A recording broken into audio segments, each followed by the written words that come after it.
Antes de mais nada, quero avisar que o vídeo a seguir não é recomendado para menores de 16 anos, então não reclamem depois, beleza? O capítulo começa com Pepe caminhando pela cidade, o que é algo bem diferente nessa história, até que ele cruza com um velho conhecido. A pessoa no caso era Dario, que estava apreciando uma xícara de café diabético, porque 30 colheres de açúcar não teria um nome diferente. Ele menciona que o café fica até mais suave quando começa a beber, mas eu acho que é porque isso já virou mel.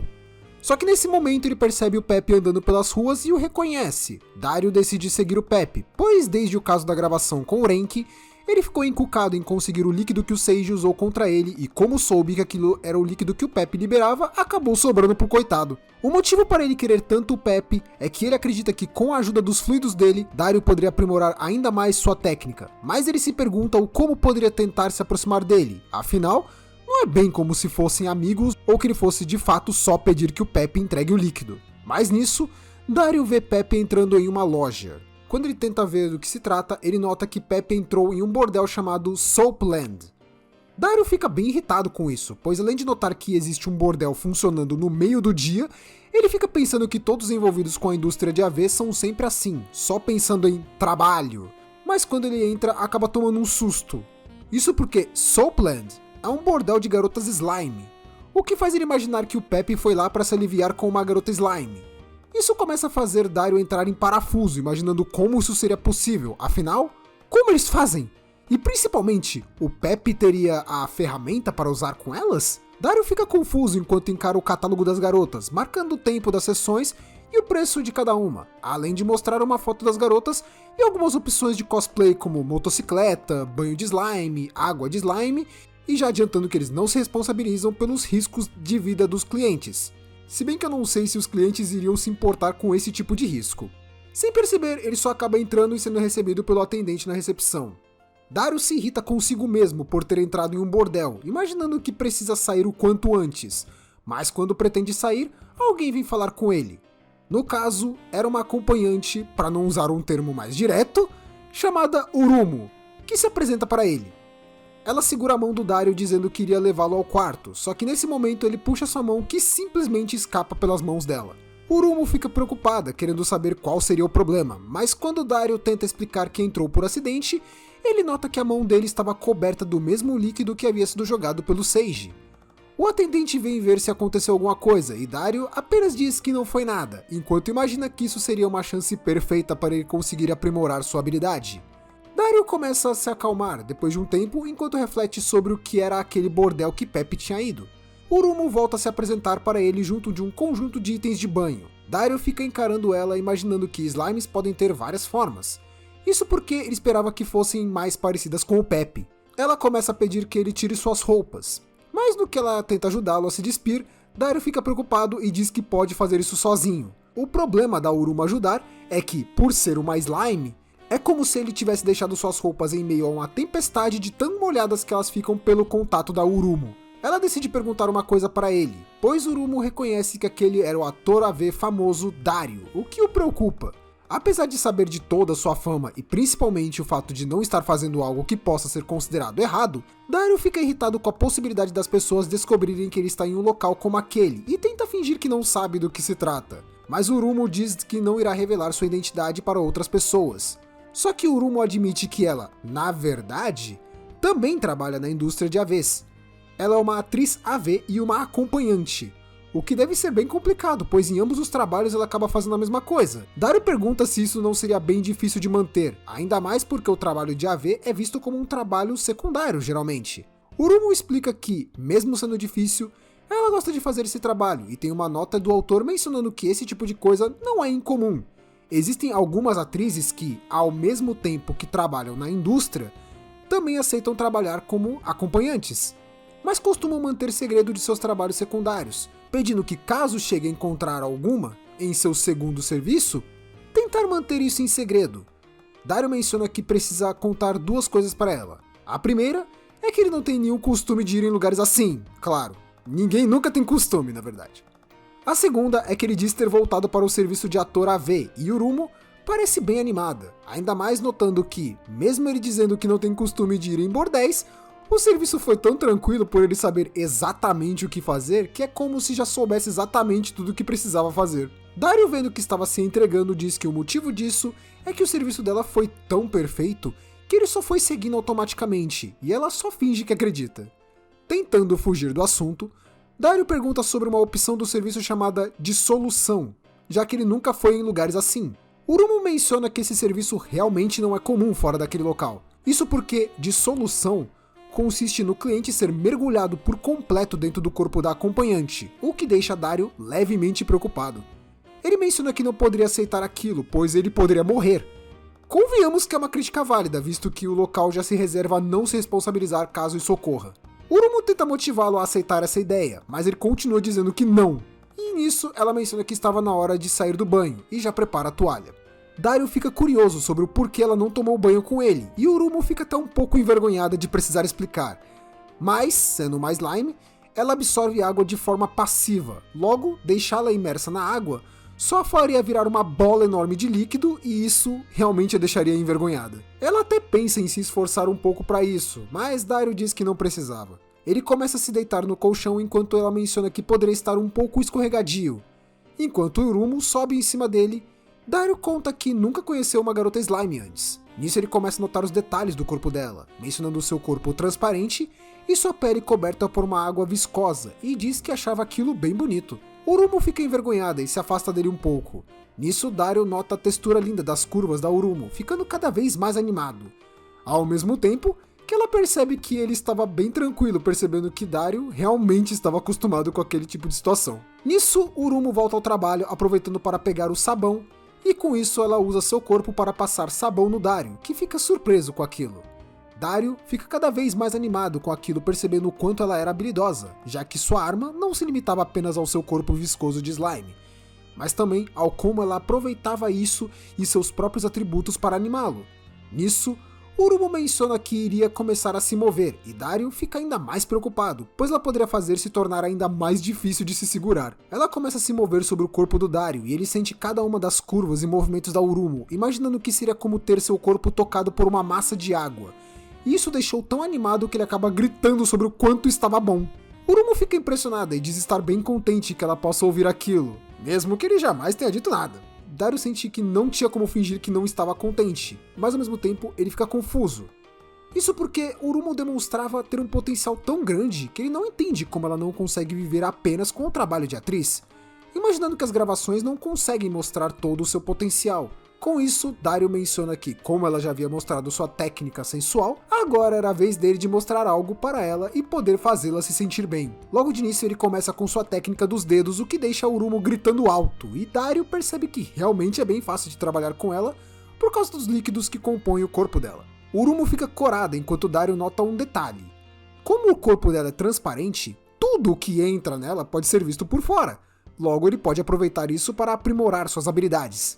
Nesse momento, ele sente que sua habilidade evoluiu e a Fênix conseguiu renascer. E, para entender melhor, Dario bota o nome nas suas técnicas, e uma delas seria uma Fênix. Por isso ele fala isso. Por que eu não mencionei isso antes? Sinceramente, eu não tinha notado isso e não incluí mais cedo porque não sinto que mudaria alguma coisa. Só que isso ainda é um problema para o Dario, que leva um esporro da Urumu, pois ele estava quebrando uma das regras da casa, que é usar os dedos de forma muito agressiva. Para resumir, ele sabe como usar os dedos, mas apenas se for para ir na fúria. O que com uma slime, que possui um corpo ainda mais sensível, se torna um problema maior do que o normal. Até porque ela mesma menciona que ele deveria ser mais gentil no geral, e não apenas com slimes. Isso acaba ferindo o orgulho dele como estrela de AV, pois ele estava sendo repreendido por uma acompanhante de bordel. Urumu segura a mão dele e tenta ensinar o básico para esse ator metido à estrelinha.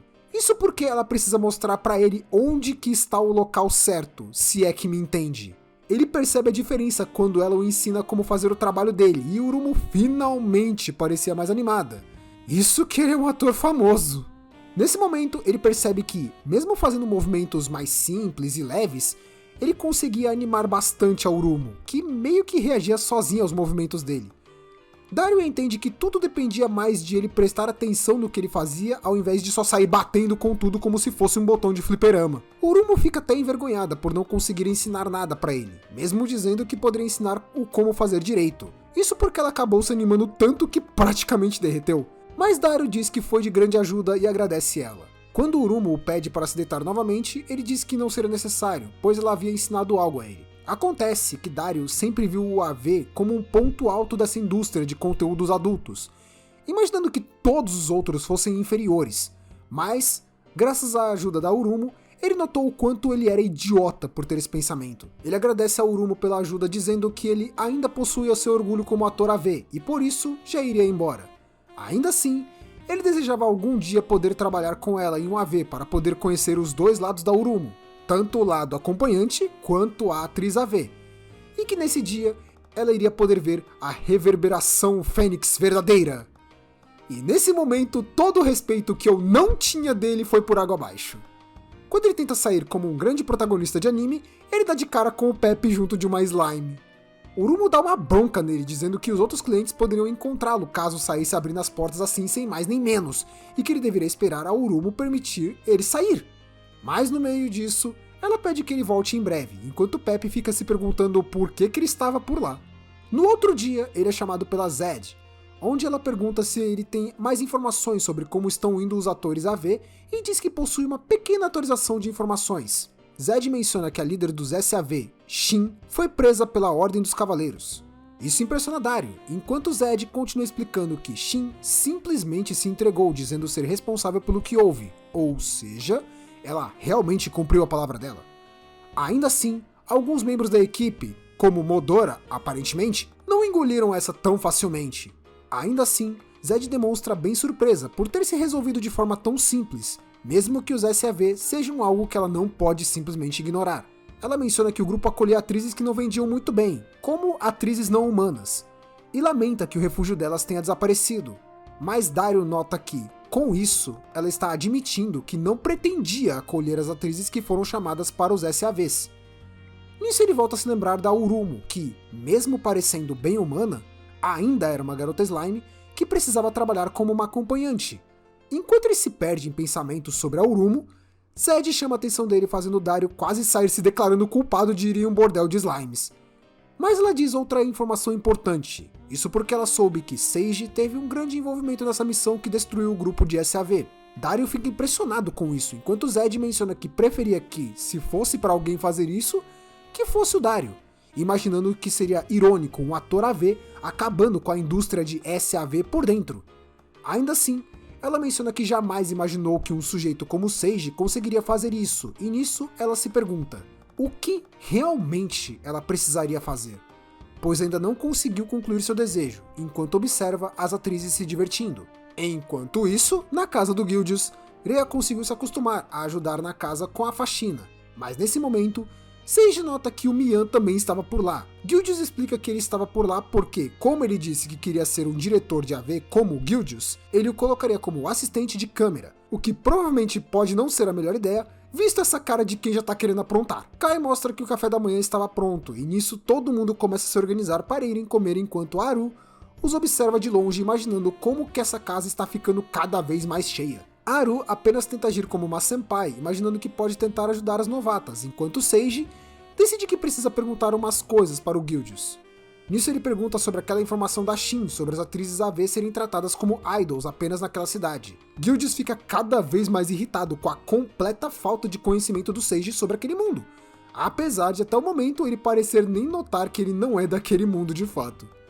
Ainda assim, ele explica que isso ocorre sim, pois aquela cidade foi a primeira a possuir atrizes AV, o que impressiona o Seiji, mas não tanto quanto o Guildius, que menciona como ele não sabe de algo que ocorreu há 10 anos. Seiji entende que esse é o motivo para as gravações serem tão amadoras ainda. Guildius explica que, antes disso, os monstros e os humanos viviam em guerra, até que eles se uniram pelo objetivo de poderem filmar AVs. E eu devo dizer que é completamente plausível. Ele explica que, graças a isso, a cidade ficou em paz, conseguiu se desenvolver graças à economia sendo movida pelos AVs, e as atrizes conseguiram bastante popularidade. Ainda assim, outras cidades que tentaram imitar esse método acabaram não tendo o mesmo resultado. Seiji fica curioso com quem foi o sujeito iluminado que iniciou isso tudo. Guildius menciona que o responsável por isso foi o atual rei, conhecido como o Rei das Chamas. E nisso vemos a capital real, Barurei, onde o tal rei reside, e vemos que ele realmente é um homem de cultura, mas ainda assim suspeito, pois um de seus cavaleiros surge dizendo que trouxe o engenheiro que ele havia chamado, e nisso vemos que Gantan estava se apresentando para ele. No outro dia, Seiji está dormindo quando vê algo passando por cima dele. Imaginando ser um dos tentáculos do Kai, ele pensa em reclamar da postura horrível de dormir do colega, até notar que aquele tentáculo tinha uma mão, isso porque quem estava lá era o Mian. Nesse momento, Seiji toma um susto e dá um grito alto, enquanto Mian começa a se levantar sorrindo para ele. Depois de perceber que, mesmo com aquela carinha de garotinha fofa, o Mian foi muito bem abençoado em outros lugares, Seiji vai reclamar com Guildius por ter acordado com alguém na sua cama. Mas Guildius explica que Mian pediu para poder ficar por lá para poder estudar mais sobre os AVs. Guildius ainda menciona que não deveria ser um problema, afinal, é todo mundo homem ali. Apesar de eu achar que é exatamente por isso que ele viu o problema. Ainda mais agora. Nisso, alguém surge dizendo que eles realmente eram barulhentos, e vemos que Toy tinha vindo visitá-los. Toy menciona que esteve muito ocupado com a loja por culpa da nova invenção do Gantan, e necessariamente é por esse motivo que ele estava por lá. Gantan havia pedido que eles fossem vê-lo. Quando chegam na casa do Gantan, ele os recebe chamando para verem sua nova criação, o gravador visual, ou Visual Recorder. Gantan pede para um deles poder experimentar sua invenção, e Guildius já pula fora, mandando que Seiji vá primeiro. Nisso ele coloca o gravador visual, imaginando que já viu algo assim antes. Quando Gantan ativa o gravador, ele se vê voando sobre a cidade e nota que ele estava certo. Aquilo é um VR. Seiji começa a se lembrar de quando ele chegou naquele mundo, e nisso Guildius pede para deixar ele experimentar agora, já que viu que não ficaria preso em um MMORPG. Enquanto Guildius fica doido vendo que estava sobrevoando a cidade, Toy menciona que ele quem gravou as imagens usando uma câmera presa a um balão de ar quente. Mas Guildius começa a passar mal pelo movimento do VR, e nisso ele precisa acabar tirando. Gantan reconhece que o seu gravador visual foi um sucesso, lembrando que foi tudo graças à sua expedição à mina de Gizena.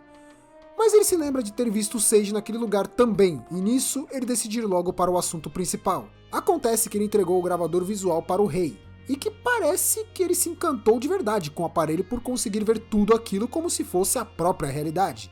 Gantan havia aproveitado seu aparelho para pedir apoio do rei às suas pesquisas, mas o rei demonstra que ele ficou impressionado com aquilo, só que ao ver o objetivo do Gantan, ele muda sua atitude.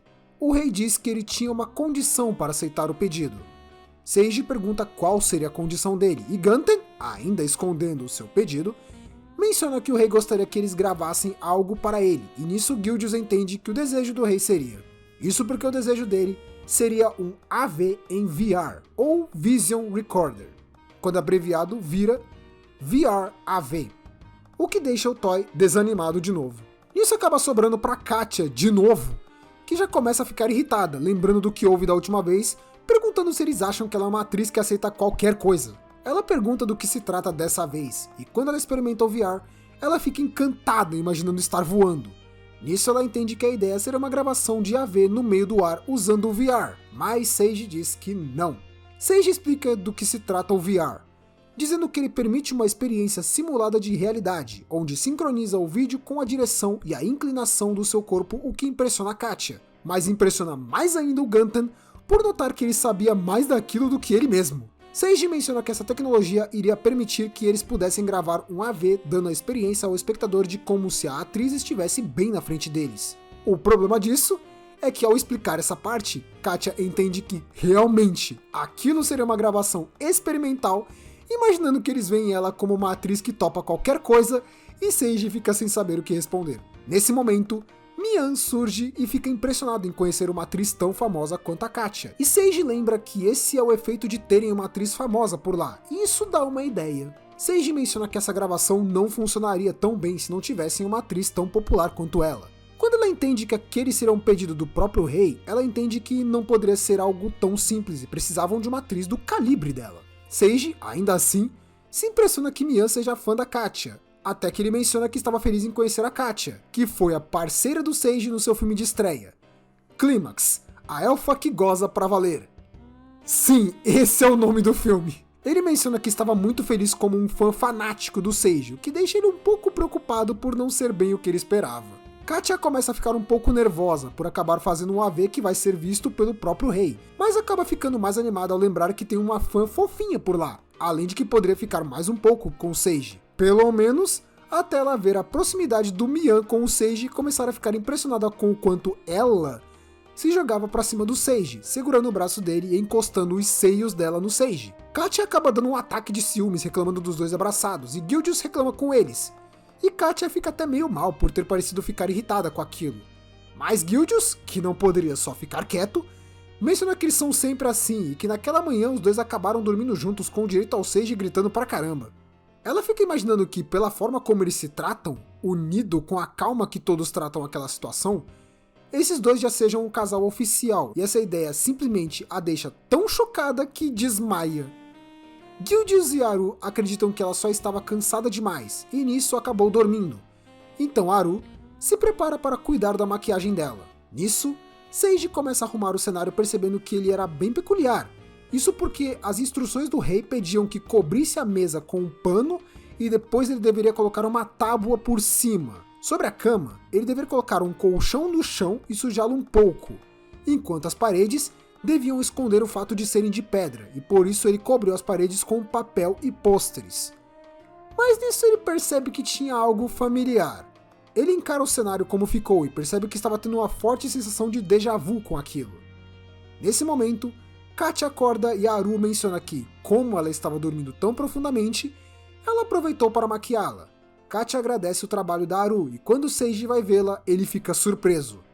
Isso porque Katia havia virado a Hino, a mesma atriz do primeiro capítulo. Ele reconhece que aquela era a Katia, que se pergunta quem ele achava que era. Aru explica que essa maquiagem e o cabelo foram pedidos do rei. Para poder dar essa aparência melhor, ela usou uma peruca preta para deixá-la com o cabelo preto e usou os cabelos para poder esconder as orelhas pontudas dela, e nisso, Katia ficou exatamente igual a Hino. O que não era tão difícil, visto que elas são tão parecidas que o Seiji já havia confundido quando se conheceram. Por culpa disso, Seiji não consegue parar de encarar a Katia lembrando da Hino, e a Katia fica se perguntando qual o problema dele com aquela reação estranha.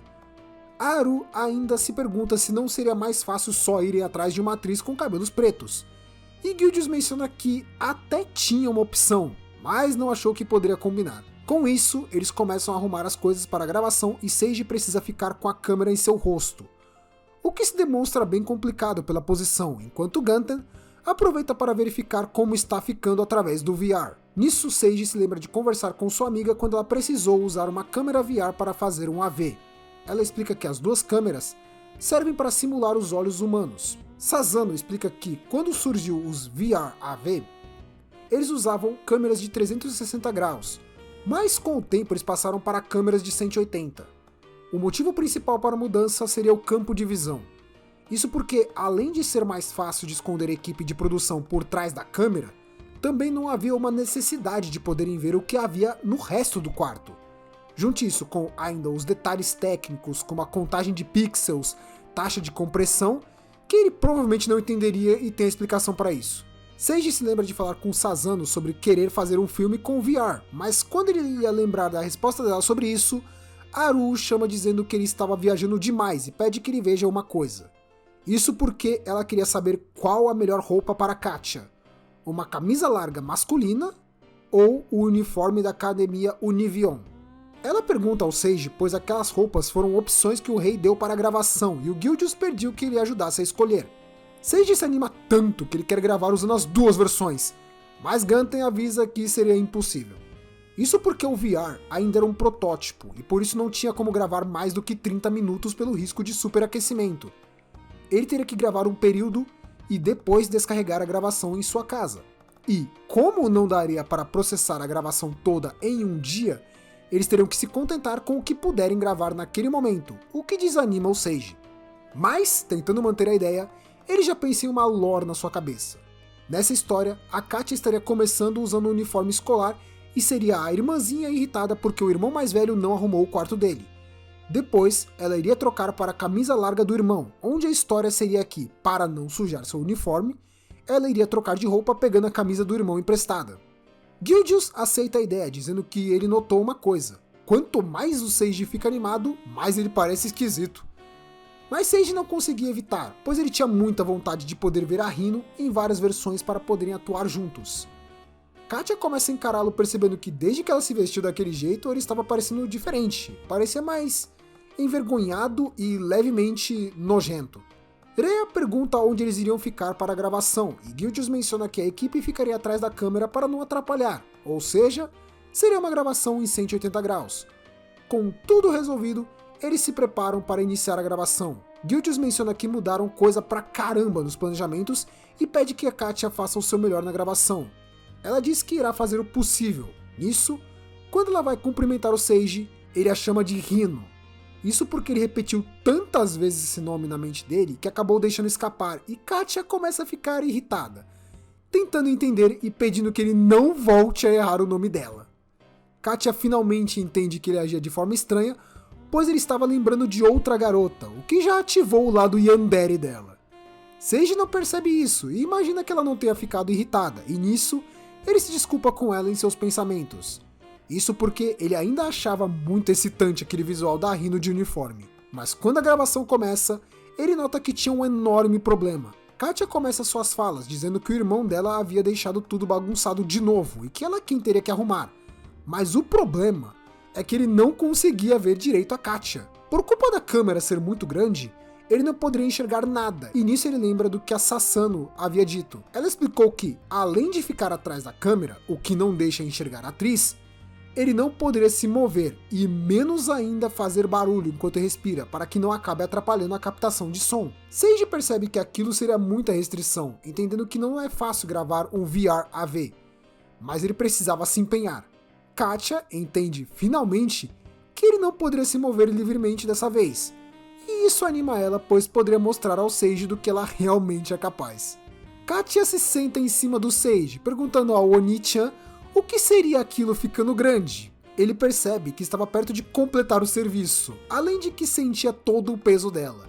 Katia pergunta se estava tudo bem ficar tremendo tanto. Seiji deseja muito que possa ficar animado logo depois de completar, imaginando se conseguiria fazer isso sem enxergar nada. Mas ele também estava notando o quanto a Katia estava mais atirada naquele dia.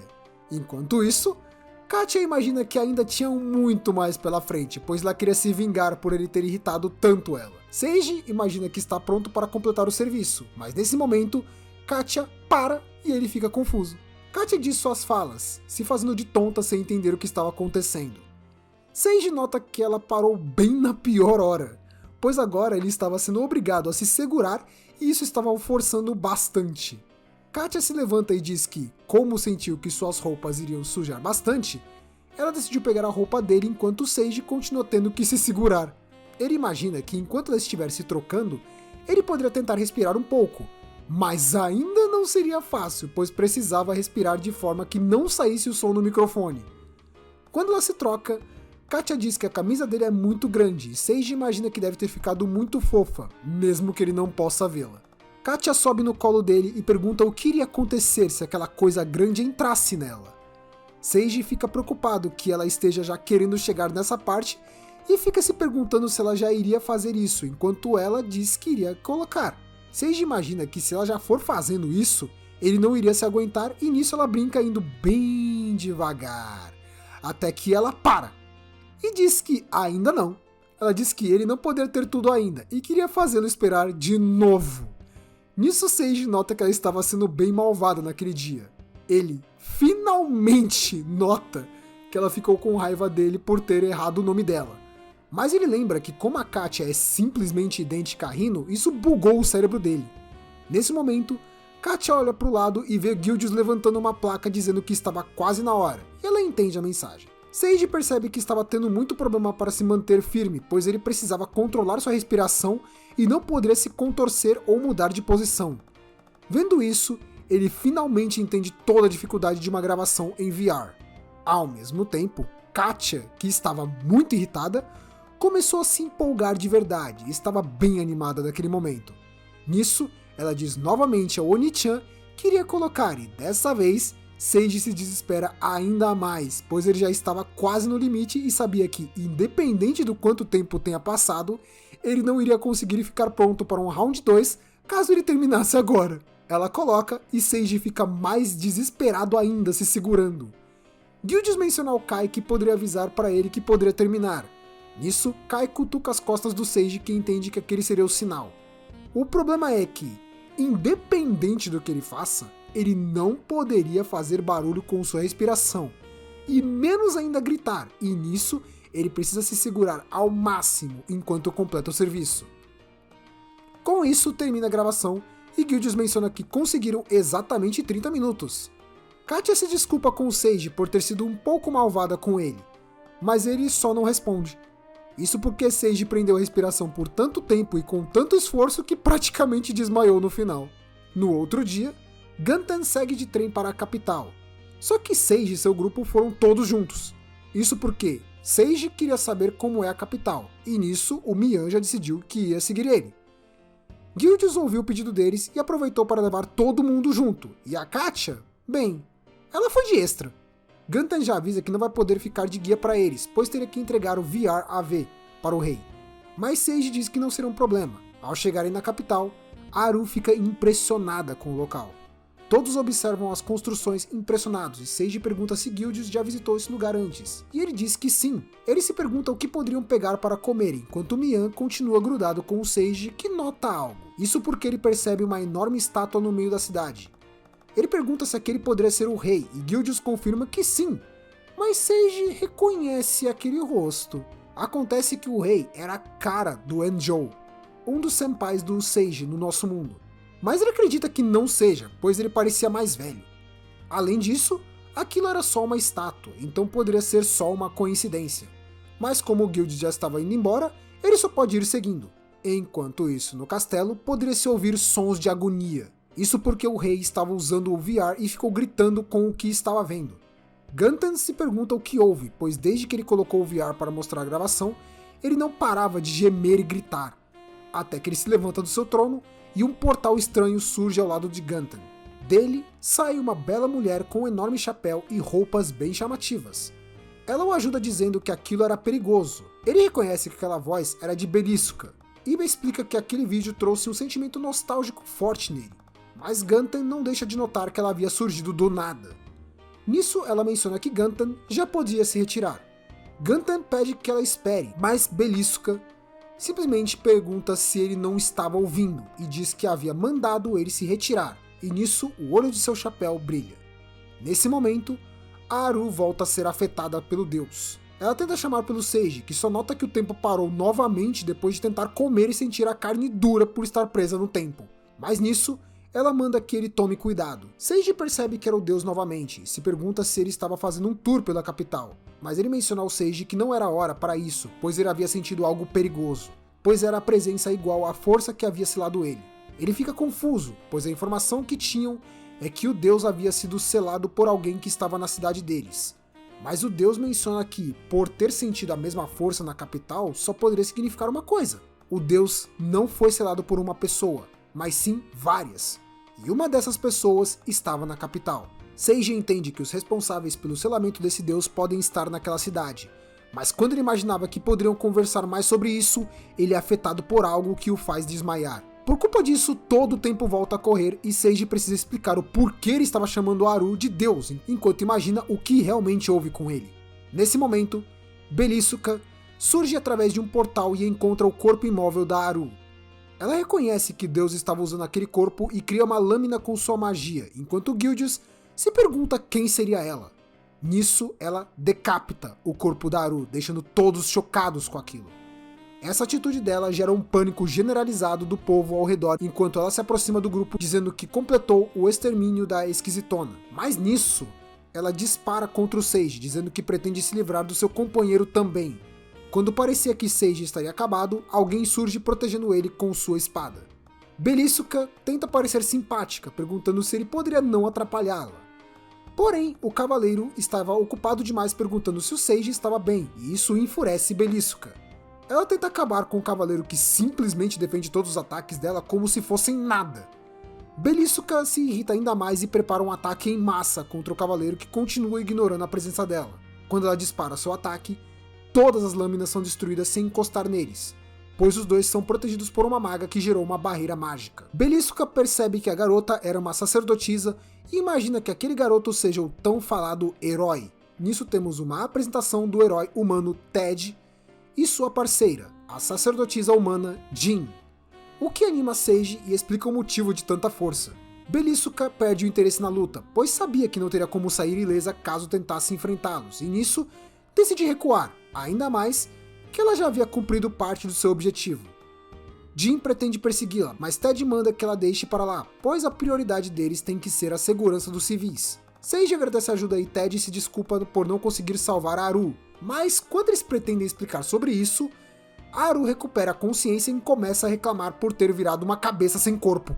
Rhea e Mian ficam surpresos com aquilo e dizem que eles poderiam ter avisado sobre a Haru. Sage fica se perguntando o que poderia ter acontecido com Deus, mas ele lembra que, por ser uma divindade, ele deve estar bem.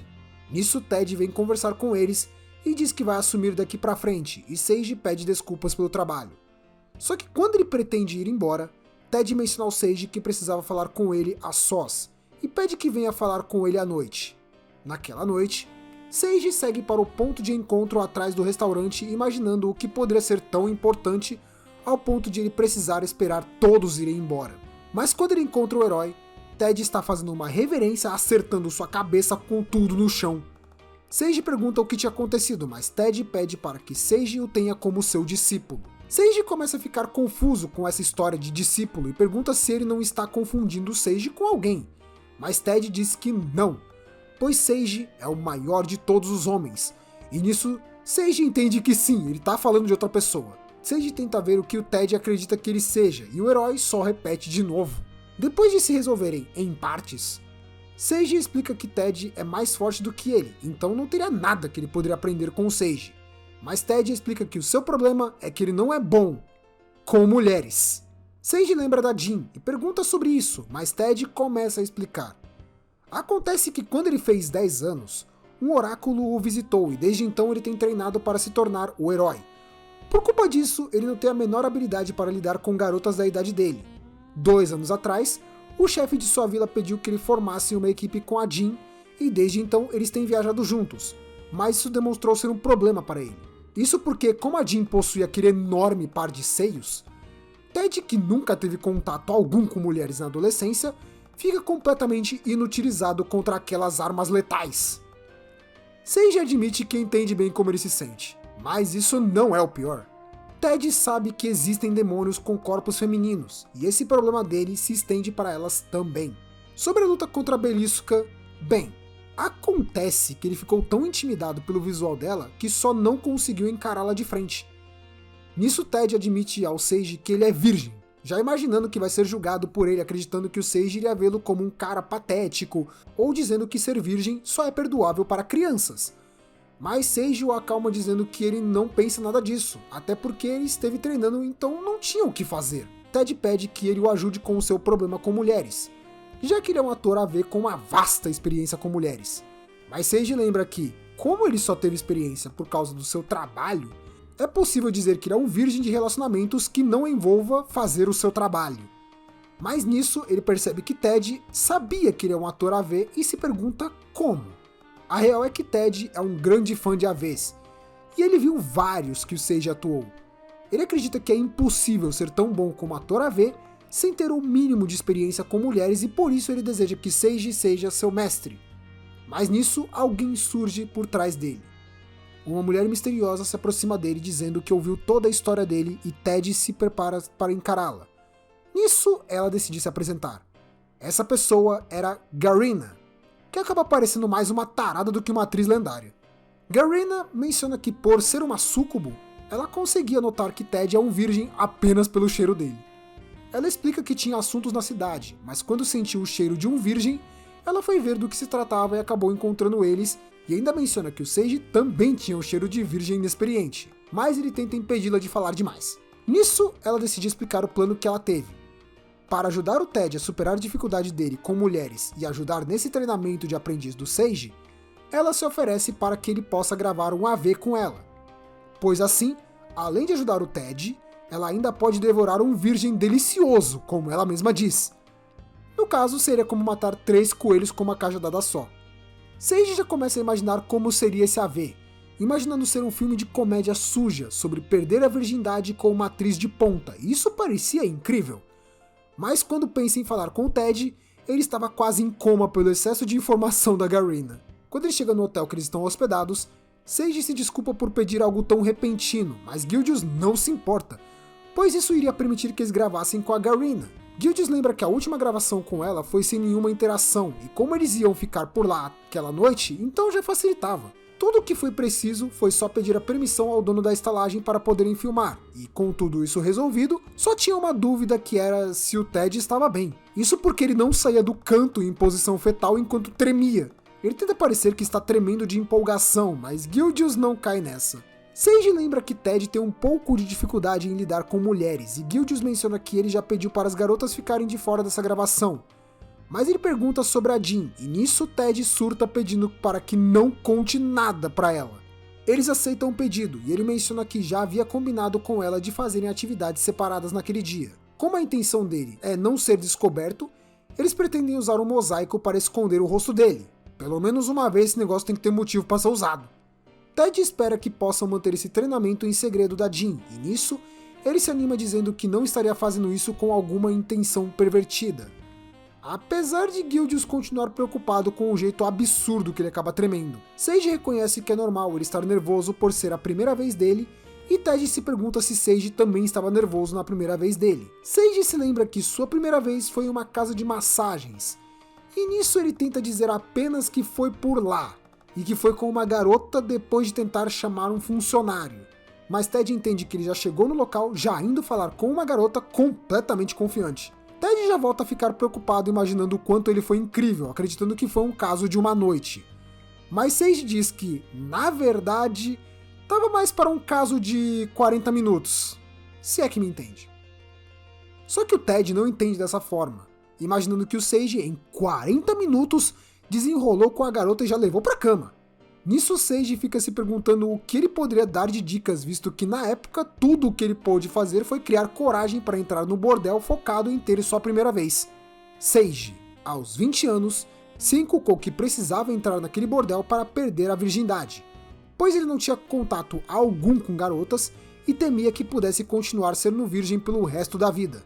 Ele, hoje em dia, nota o quanto estava complicando as coisas e lembra que naquele dia, depois de ficar refletindo por 3 dias inteiros, decidiu pôr uma garota chamada Hitomi. Depois de falar com o atendente, ele ouviu que precisaria esperar por uns 20 minutos, mas ele se lembra bem desse dia quando a conheceu. Hitomi surgiu na frente dele bem animada e gentil. Ela soube que seria a primeira vez dele e Sage imaginava que ela parecia um anjo. Ela se aproximou dele e disse que iria ajudá-lo a tirar a roupa. Mas o problema foi que quando ela estava ajudando ele com isso, o Sage acabou finalizando o serviço na frente dela. Podemos dizer que isso era uma memória reprimida do Sage, pois ele acabou terminando antes mesmo de começar por causa do atrito da roupa. Isso ficou trancafiado no fundo da memória dele, apesar de lembrar que isso ajudou a aliviar a tensão. Ainda assim, ele sabe que não poderia contar algo assim para o Ted. Nesse momento, Garena estava tão irritada de esperar que simplesmente arremessa o Ted sobre a cama. Ela disse que ficou esperando tanto por ele que sua paciência já tinha se esgotado, e nisso Gildius aceita que teriam que começar a gravar sem preparação mesmo. Com um estalar de dedos, Garena se livra das roupas do Ted e começa a provocá-lo dizendo que sobrou apenas uma coisa. Até que ela nota algo. Isso porque ele acabou terminando antes mesmo de começarem também, o que deixa Garena levemente desanimada por nem conseguir usar alguma de suas técnicas de súcubo antes disso. Sage, por sua vez, percebe que eles tiveram o mesmo problema e simpatiza com o seu colega. Ted fica desanimado, imaginando que sua tremedeira tinha passado por culpa do acidente, e Gildius imagina que pode ser uma boa darem uma pausa para recomeçarem depois. Só que Garena lembra que ela não é qualquer uma, ela é uma súcubo, e isso não seria um problema para ela. Nisso, ela usa seus poderes no membro do Ted. Ela explica que, se ela tocá-lo, mesmo o menor dos brotos pode crescer forte como a árvore do mundo, e nisso ela consegue acordar o membro cansado do Ted. Garena se anima e volta a cuidar do Ted, mas ele já avisa que se ela encostasse nele naquele momento iria acabar tendo outro acidente. Mas Garena já adianta que isso não seria um problema, pois basicamente ela pode fazê-lo acordar quantas vezes quiser, e isso anima o Sage por ver o tamanho do poder de uma súcubo. Ted ainda não estava entendendo direito o que estava acontecendo, mas Garina o lembra que ela é uma súcubo, ou seja, ela é um demônio que se alimenta da energia vital dos homens através do sexo. Nisso, eles continuam nesse loop de derruba e levanta até que a Garina começa a se cansar disso. Por causa disso, ela decide mudar de tática e usa sua saliva para poder mantê-lo firme por mais tempo sem precisar usar sua magia. Ela explica que, graças ao poder dela, ele não iria descansar por um bom tempo, e Seiji entende que para uma súcubo conseguir satisfazer os prazeres de um homem é algo tão simples que pode ser chamado de talento nato. Ele ainda imagina que nesse caso, ele não teria nada para ensinar ao Ted que a Garina não poderia fazer até melhor.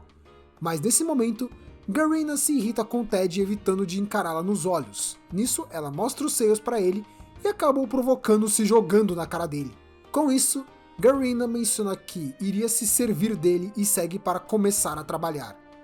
Ela se anima dizendo que iria se servir daquele virgem, e enquanto Ted não parava de completar o serviço, Gildius fica feliz por conseguir fazer uma gravação tão boa com ela, imaginando que teve muita sorte por conseguir filmar um AV na capital. Garina se anima cada vez mais com aquilo e menciona que iria aproveitar que já havia tomado a virgindade dele para se servir da energia vital dele, e nisso acaba beijando Ted.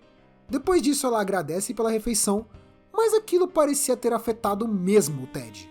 Ele se mostra bem animado e feliz, dizendo que aquilo era uma mulher, e Garina fica confusa, pois qualquer humano a essa altura já estaria completamente seco. Ela tenta ver se ele aguenta ter sua energia drenada novamente, mas nisso ela percebe algo diferente em Ted. Acontece que ele, por ser considerado um herói, acabou treinando tanto que adquiriu uma estamina e vigor muito maior que qualquer outro humano. Nisso, ela decidiu ensinar outras coisas para ele. Dessa vez, ela pede que ele conduza, e Ted se mostra muito habilidoso. Aparentemente, ele só precisava de algo para pegar no tranco, e depois ele iria saber como continuar.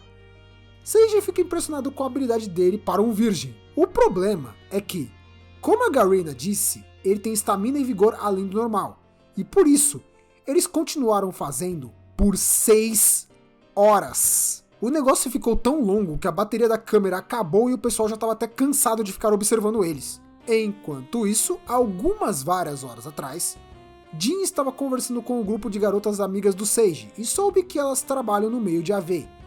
E a Haru menciona que foi uma coincidência que puderam se encontrar. Jin explica que o Ted tinha dito que precisava fazer uma coisa e por isso ela ficou vagando pela cidade. Haru menciona que Gildius mencionou que também precisava fazer algo naquele dia, e Jin lembra que Ted estava naquela idade de ficar indo atrás de coisas pervertidas, afinal, ele tem 20 anos. Ela menciona que isso é coisa de homem mesmo. Jin ainda menciona que sabe sobre o gosto do Ted por AVs, e Haru menciona que a maioria dos homens curtem essas coisas.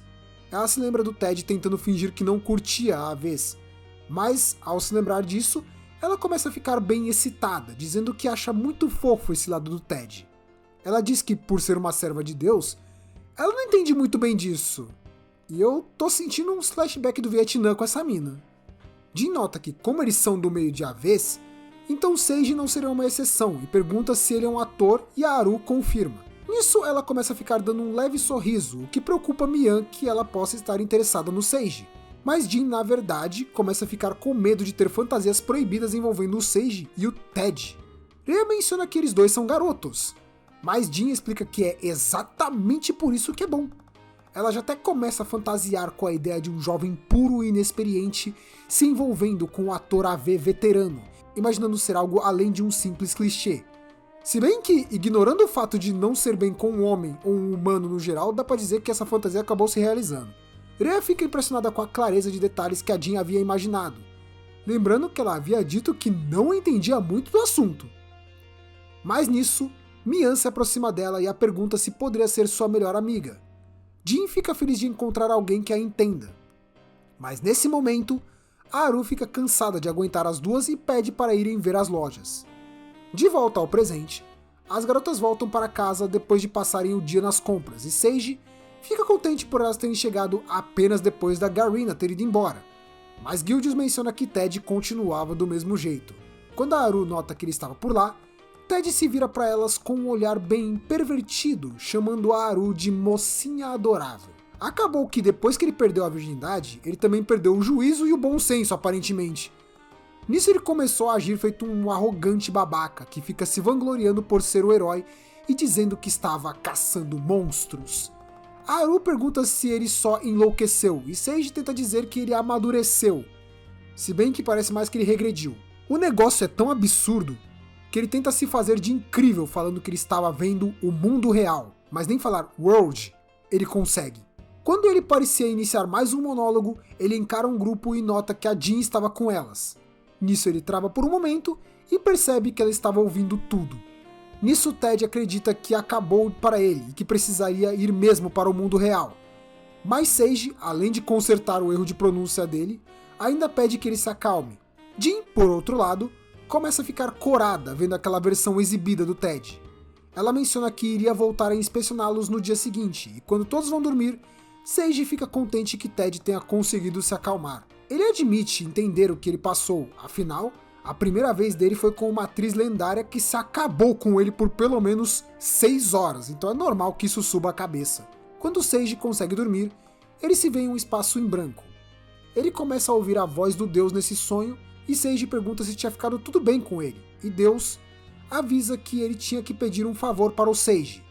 Isso era que ele conquistasse a sacerdotisa. Seiji fica preocupado com esse pedido estranho, mas o Deus menciona que ele deveria achar isso fácil, pois ele é bom em seduzir pessoas. Nisso, Deus assume a forma da Haru por ser mais fácil para eles conversarem. Seiji agradece a consideração, mas ainda ele menciona que não é bom em seduzir os outros. O Deus fica se perguntando se ele é naturalmente ingênuo por não notar o como ele consegue fazer isso com facilidade, mas apenas ignora e decide focar no mais importante. Ele menciona que a atitude da Belissuca de conseguir ter poder para interferir no mundo que ele havia parado foi inesperada até para ele. O Deus explica que o motivo para ter conseguido escapar foi porque, como ela tentou forçar a entrada naquele mundo parado, a alma do Deus deixou o corpo da Haru, e nisso ela voltou a ser a Haru. Mas o ponto importante mesmo é que, como aquela bruxa se mostrou completamente despreocupada com as vidas inocentes, o mais seguro seria manter distância dela. Seiji entende que isso atrapalharia conseguir quebrar o selo, mas é aí que a Jin entra na jogada. Conquistando a Jin e tendo o Ted como parceiro, eles poderiam ter uma proteção forte contra os ataques da bruxa. Deus ainda menciona que o principal ainda seria o Ted por causa de sua habilidade. Seiji entende o plano do Deus e acaba aceitando a ideia, pelo menos até ele lembrar que precisaria conquistar a Jin, e o Deus menciona que só precisaria fazer o trabalho dele com ela e pronto, a Jin iria se derreter por ele. O problema nesse plano é que Seiji não faz ideia de como conseguiria fazer para chegar ao ponto de fazer seu trabalho com ela, afinal, Jin não era uma atriz. Ele tenta dizer que seria melhor pedir para o Ted conquistá-la, mas o Deus diz que seria inútil. Isso porque ele não consegue contrariar as vontades da Jin. Se ela disser que ele não pode fazer algo, Ted apenas iria obedecer. E Seiji nota que ele está certo, já imaginando os dois como um casal onde a Jin controla as decisões dele meio que inconscientemente. Por culpa disso que o Deus decidiu que ele teria que conquistar a sacerdotisa, mencionando a frase que diz: "Para acertar o general, primeiro acerte seu cavalo". Seiji imagina que, como Jin é uma serva de Deus, ele poderia tentar fazer uma revelação divina ou algo assim para ela, mas Deus responde de imediato que não. Isso porque ele não pode interferir com o povo daquele mundo, mencionando que as estátuas que são veneradas são apenas imagens de ídolos divinos que ele criou e que nem mesmo se parece com ele. Seiji fica até meio mal de ouvir algo assim de um deus, ao mesmo tempo que o deus se lembra das atitudes da bruxa, que não depende do poder dele e ainda pode manipular a natureza e os poderes demoníacos, imaginando que apenas os humanos deveriam poder fazer algo assim. Nisso, o deus menciona que ele até teria várias outras formas de resolver isso, mas conquistar a sacerdotisa parecia ser a mais interessante. Seiji começa a entender que o Deus é do tipo que fica observando enquanto ele faz todo tipo de coisa, e Deus menciona que, com ele, as pessoas não têm nenhuma privacidade. Depois disso, ele menciona que deixaria o método para conquistar a sacerdotisa com o Seiji, mas enquanto isso, ele deveria evitar ao máximo de se aproximar da bruxa. Seiji se irrita porque, por culpa do Deus, ele acabou acordando cedo até demais, e nisso ele nem percebe que acabou acordando o Mian também. Ele aproveita para fazer um turismo na cidade, aproveitando que iriam embora naquele dia mesmo, e fica impressionado em como explorar uma cidade desconhecida sozinho de manhã bem cedo poderia ser bem empolgante. Comparando aquele lugar com o amanhecer em Shinjuku ou Shibuya, ele encara um monte de lixo imaginando que realmente em todo lugar vai sempre ter um bêbado dormindo na rua. Porém, o bêbado que estava dormindo ali era, na verdade, a Belisca. Ele se lembra que talvez poderia acabar se encontrando com ela no labirinto, de acordo com o deus. Mas naquele momento, o melhor seria fugir. Porém, nesse momento, o chapéu dela manda que ele fuja, antes de disparar um raio contra o Seiji. Belisca acorda de ressaca e com o corpo dolorido, imaginando ser por ter dormido no meio da rua, e imaginando que deveria voltar logo para casa e tomar um banho. Nesse momento, Mian surge procurando pelo Seiji, dizendo que poderia tê-lo convidado para passear. Mas nisso, ele encontra o Seiji desmaiado no chão e fica desesperado.